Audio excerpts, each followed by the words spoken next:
Split time a lot. We had a lot of tough guys down in lower weights, but he wrestled 132, 138. Another kid is very strong, very athletic, great kid in the room and outside of the room, and that is Jacob Clement.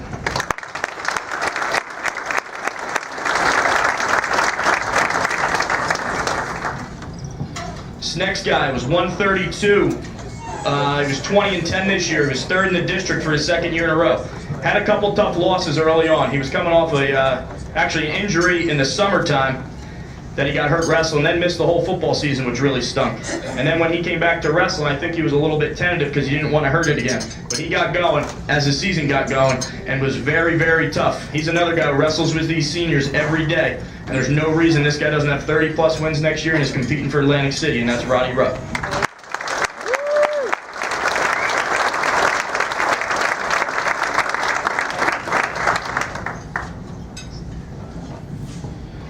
This next junior, 160-pounder. This guy's probably had the worst luck I've ever seen. Got hurt last year, or got sick the year before. I forget what it even is now. He got hurt this year playing football. I believe it was against Highland Park. He broke his ankle, and it just kicked him out the whole season. Came back a little bit early, and then got sick, which kicked him out the rest of the season. But this guy's very talented, really works his butt off when he's in the room, and he just got his license, so hopefully this guy will be the taxi driver to some clubs over the summertime. And he could really have a great senior year if he puts his mind to it, and that's Jason Bowers.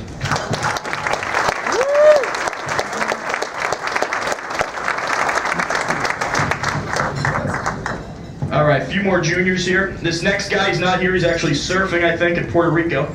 It's just what he does. He was our 182-pounder.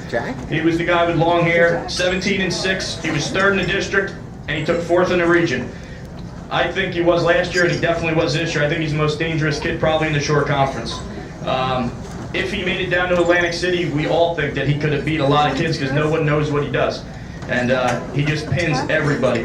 This guy's got the potential to be a region champ and a state placer if he puts his time in, and that was Jack Baker.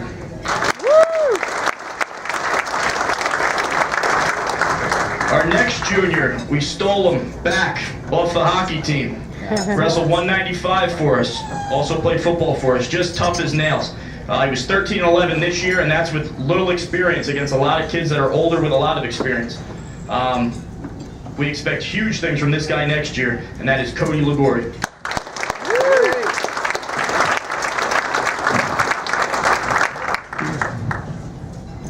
Next junior, littler guy, 113. This guy really grew on us as the season went on.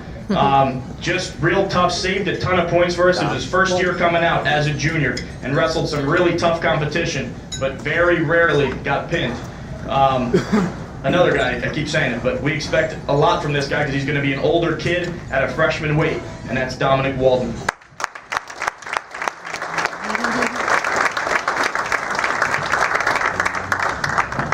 And our last junior, he was a 220-pounder, 15 and 7 this year. Like I said, he split some matches with Nick towards the beginning of the year, so Cade easily could have had over 20 wins.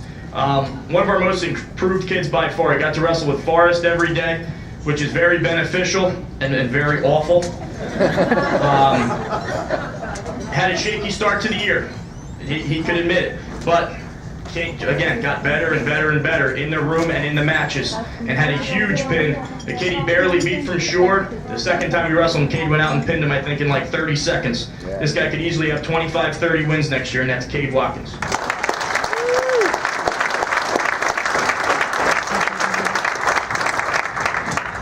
And now it's on to the seniors. Before I talk about the seniors,